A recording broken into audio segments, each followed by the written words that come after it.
The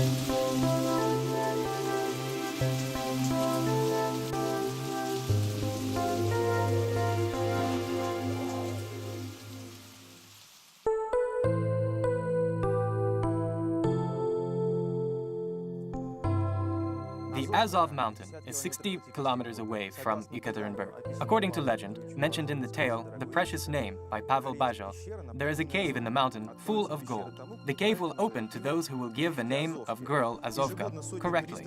Annually, hundreds of tourists come here and shout out the name, but the cave hasn't opened to anybody yet, although they've tried all the possible names, maybe several thousand times. What a mysterious name is it that no one can guess it?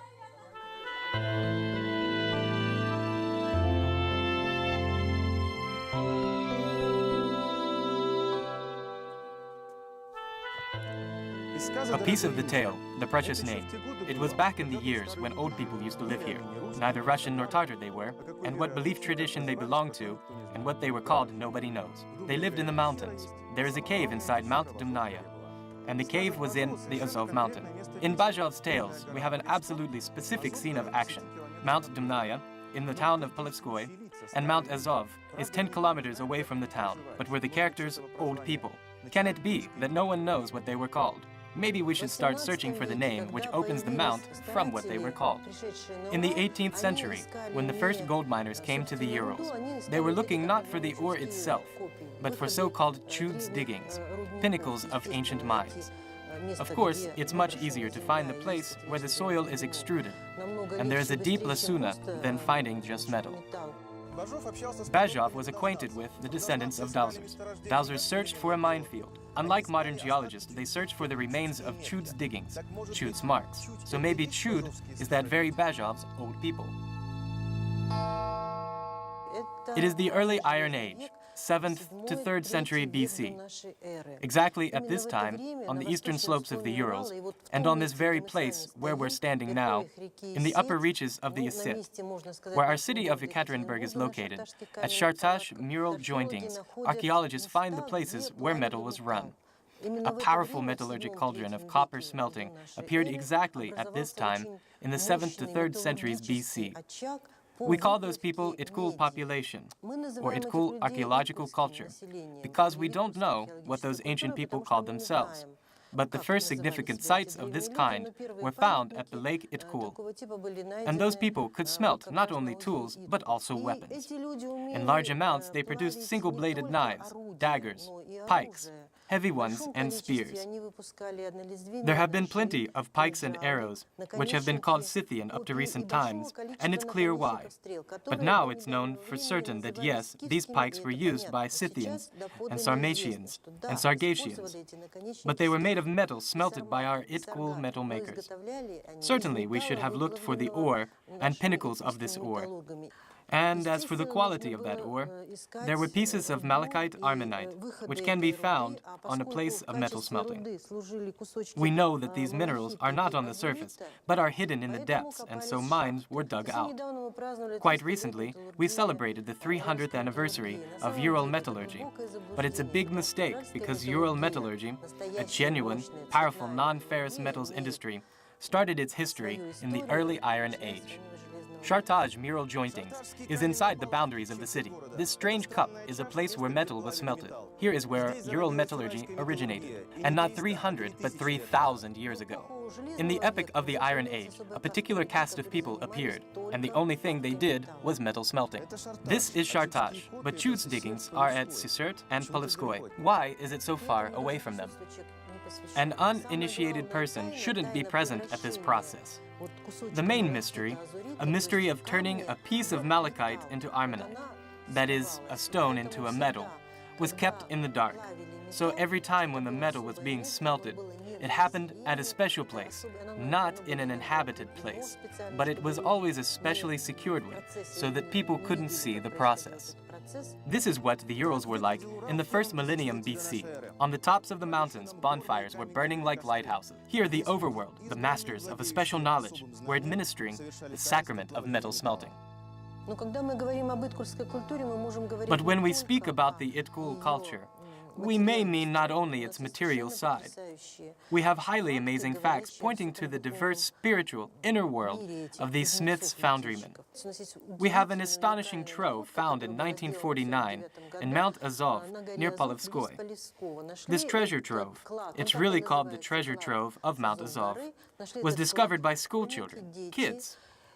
And only thanks to Pavel Petrovich Bajov, who immediately understood the value of this find, it was taken to our museum.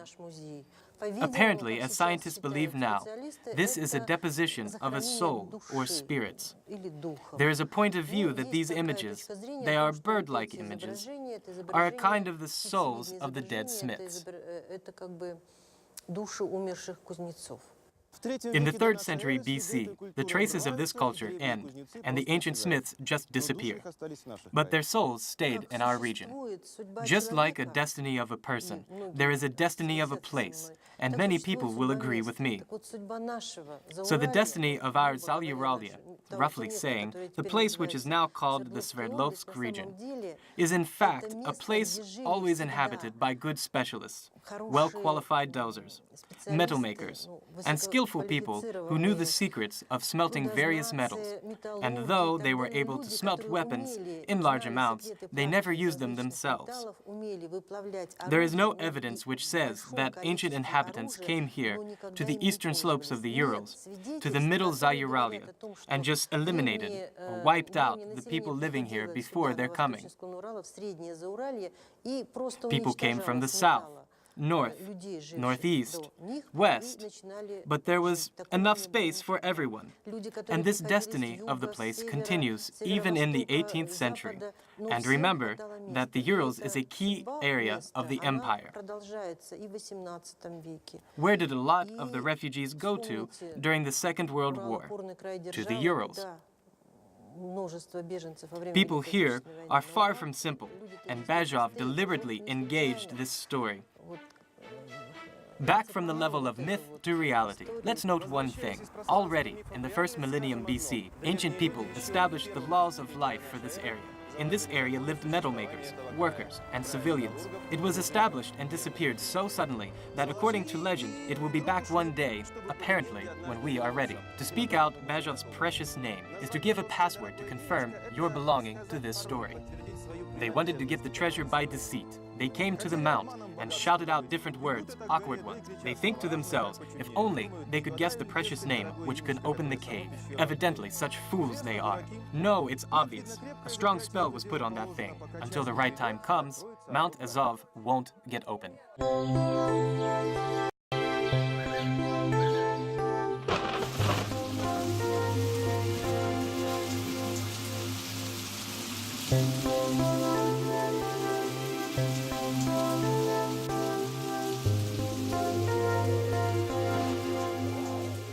This story is well known, told and described many times. The story about how one of the greatest emeralds on Earth was first found and then disappeared without a trace. For 200 years, the trace of this emerald has been keeping treasure searchers hopping. The search for Kakovin's emerald.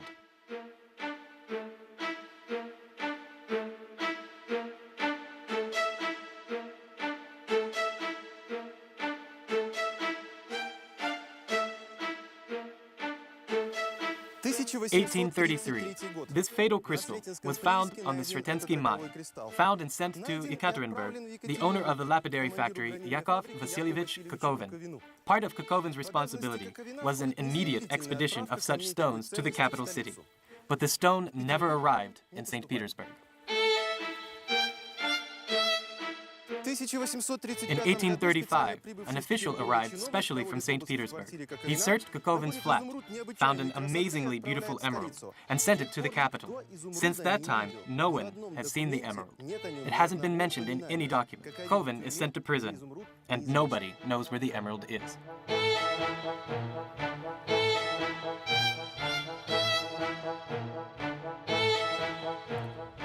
Here's the place. Malchev's village, near Ekaterinburg, the Emerald Mine. Here emeralds are being mined. Here begins our story, which is usually told as a detective story, but that's not quite right. Without carrying emeralds in your hands, splitting a piece of solid waiting for it to give you a green sparkle, and without going down to the mine, to the emerald lode. Without all of these, it's difficult to understand this story, a very Ural story. The story about how the stone ruined a person.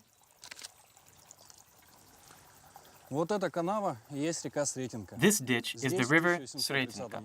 In 1830, a local boy, Maximka Kozhevnikov, showed to Kakovin some green stones found here, in the roots of a grubbed tree. Thus, the first and only emeralds in Russia were discovered. From the open pit, where the emeralds are mined today, to this place, 8 kilometers, a polykilometer emerald lode. The emerald-fashioned swamped court circles of St. Petersburg. The glory of the Ural emerald mines is world famous. Kakovin is awarded with Vladimir's decoration of the 4th degree. He, a hereditary bond lapidaire, is taken to the noble class. He is at the peak of his career. And here, a stone goes on stage. Our characters meet.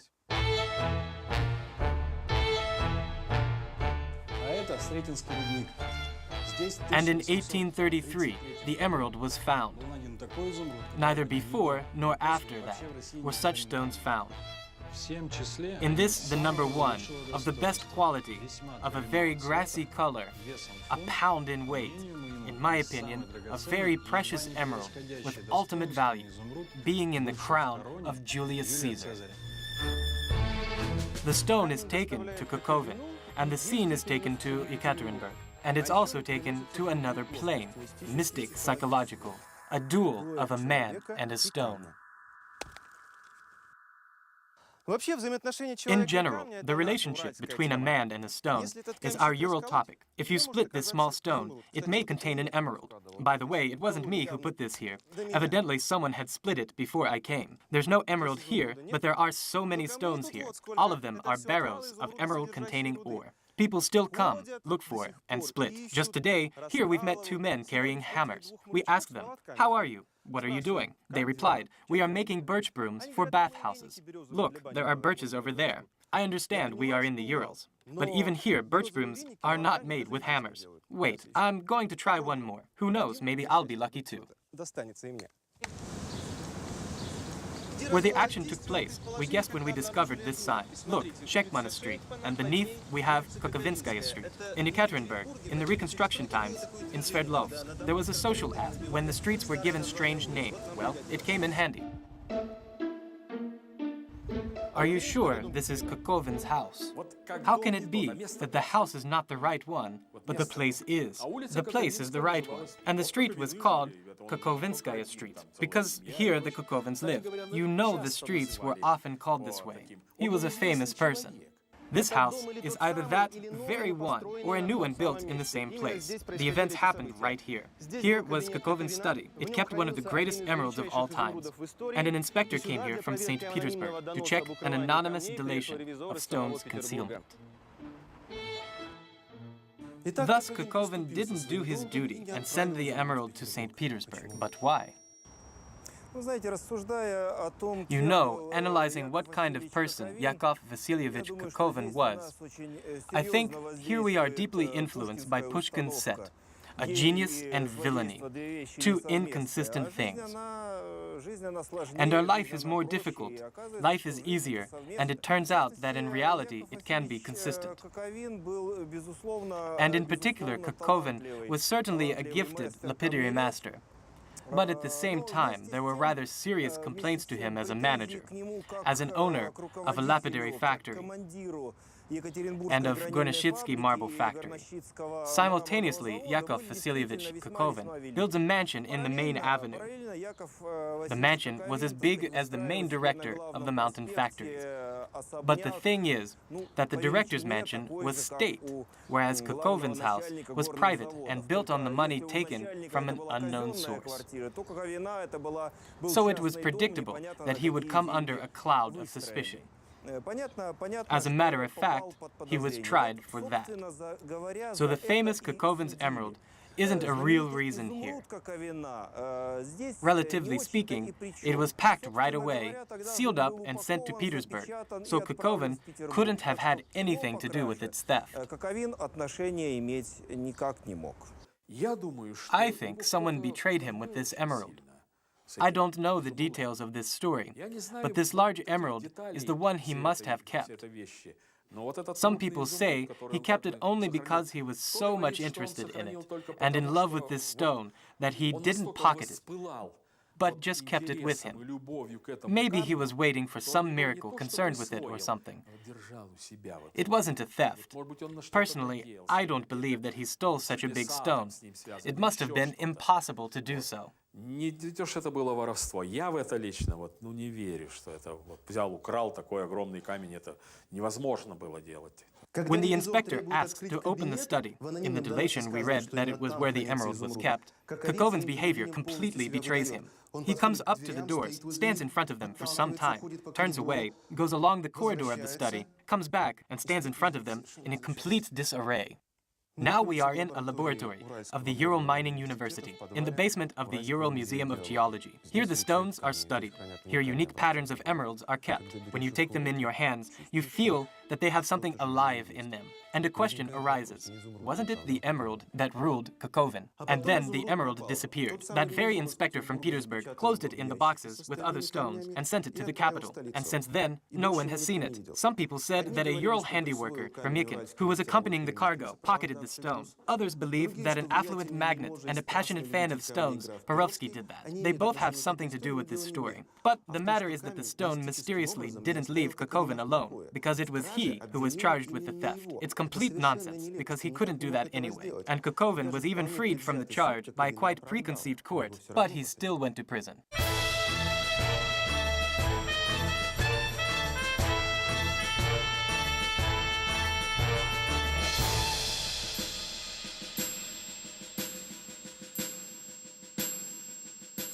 This story has a sad ending. Leaving the prison in 1838, Yakov Vasilyevich Kakovin was severely ill, and 2 years later he died. He wrote, "Recollecting and carefully examining the actions of all my life, I absolutely don't consider myself intentionally guilty." And the emerald?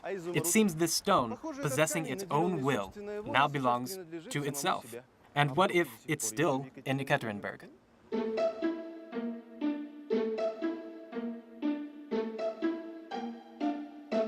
One more legend, a quite absurd one, but it's said that sometimes a ghost, wearing a shabby frock coat, pale, thin, and worn out by the diseased ramblers here, he pokes his head around, picks up stones, looks carefully at them, and throws them aside. It's absolutely harmless, and disappears if something stirs slightly. But if you meet its eyes, you'll see the look of a person who's lost the most precious thing in his life. Rubbish! How can ghosts throw stones? Where do you see the stones on this pavement? But according to the rules, ghosts ramble where something attracts them. Kakovin's soul was attracted by the stone. If we believe in the ghost, we can also believe that the emerald is somewhere near us.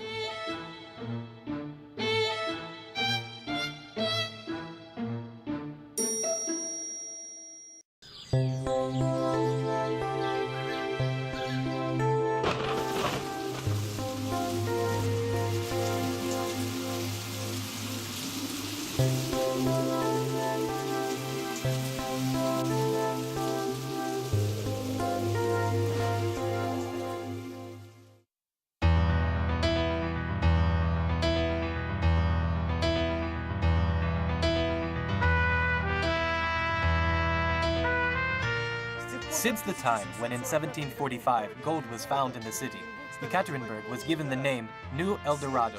All the rivers and brooks falling into the Osets, all of them bore valuable sand.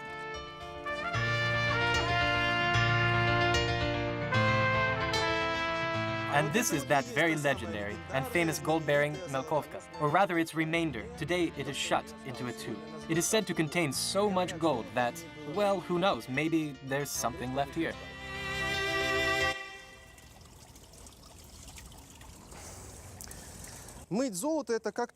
Panning for gold is something like this. This is how I imagine it must be.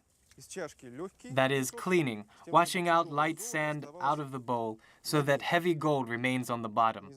I don't know how much time it must last. And so what? But a range of bottle glass, stones, crushed brick, glass. Doesn't native gold sparkle? Or does it sparkle? But there's definitely something yellow. Well, here it is. The gold, which before in Ekaterinburg was literally under people's feet, is still here, though not much.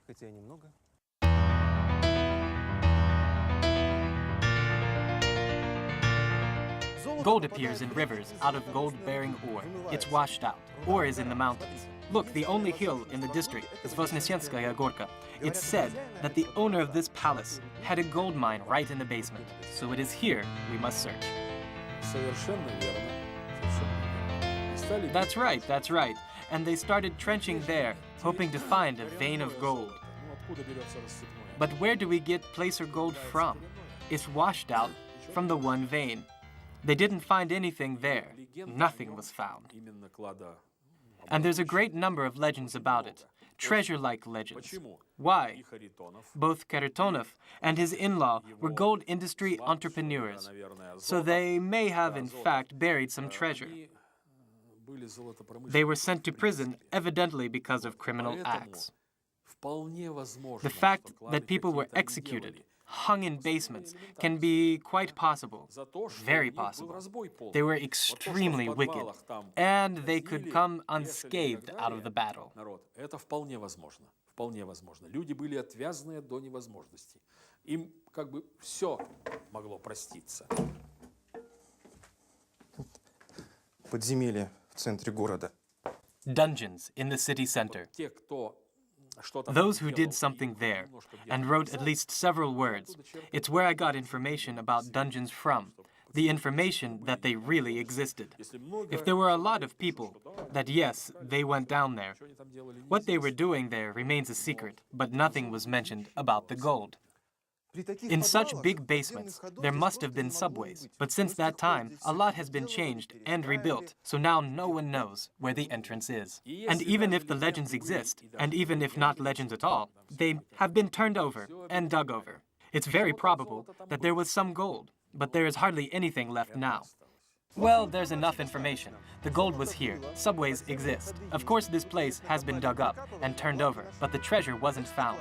It means the treasure can possibly be, for example, here, in the deepest place in the subway, between the mansion house and Rotunda gazebo, under the pond. The map of the subways on Voznesenskaya Gorka is a map of Treasure Island. So, my dear John Silver and other treasure searchers, you'll have a lot to do here.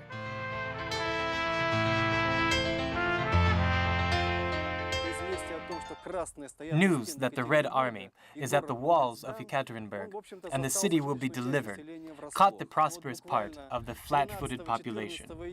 And right on the 13th, 14th of July, especially on the night of the 13th of July, this whole time the people were actively hiding money or salting away. But I think certainly not all the money has been found yet, because the people were diligent in hiding the money. What a lumber! But this is what they needed. Attics, basements, and terraces, where treasures are. They must be kept and lumbered over. Here in this wall, a treasure is hidden. It's well known and mentioned many times. For example, in the magazine of Academy of Architecture and Art, the story runs, in 1937, an unexpected guest came here and introduced himself as a former clerk of the merchant Zhukov, the owner of the house. And he said when going abroad after the revolution, that a merchant left a treasure here, in the main wooden wall, between the room and the terrace.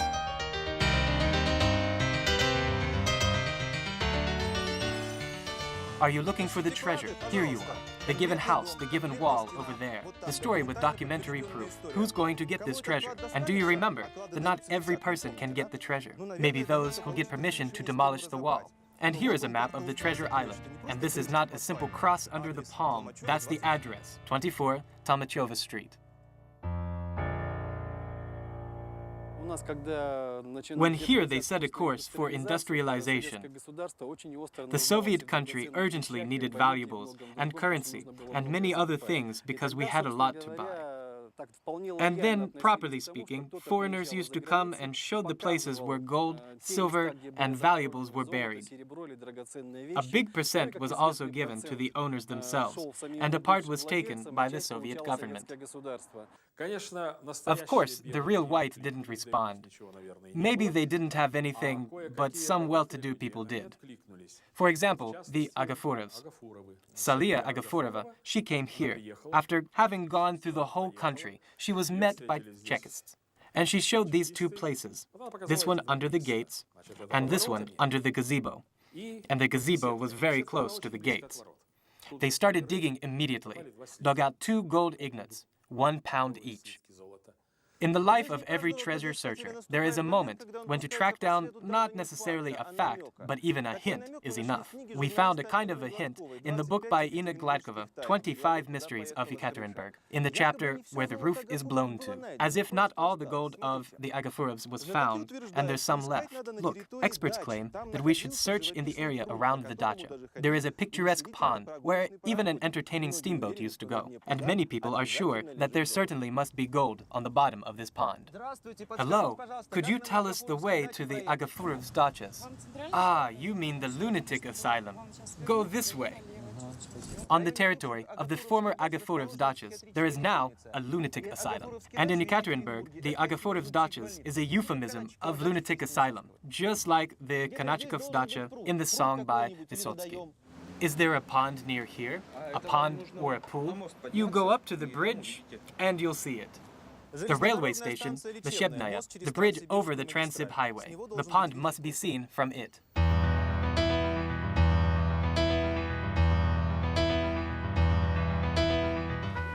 This must be that very pond. Let's dive and see.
Do you remember? We said that we cannot prohibit people to dream. It was our fantasy, our dream. And of course the reality turned out to be harsh. We can see the pond from the bridge. Here it is. But you can't dive into it. You may only dig. But if we can dig, we can search. Here is one more map of the treasure island.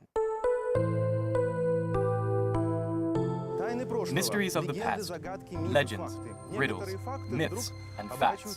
Some facts suddenly become fiction, and otherwise fiction can be proved by facts. Historians gradually follow the way of perceiving the past, and average people are impatient. They want to see a full image. Thus, fantasy appears. But we cannot prohibit people from thinking or dreaming.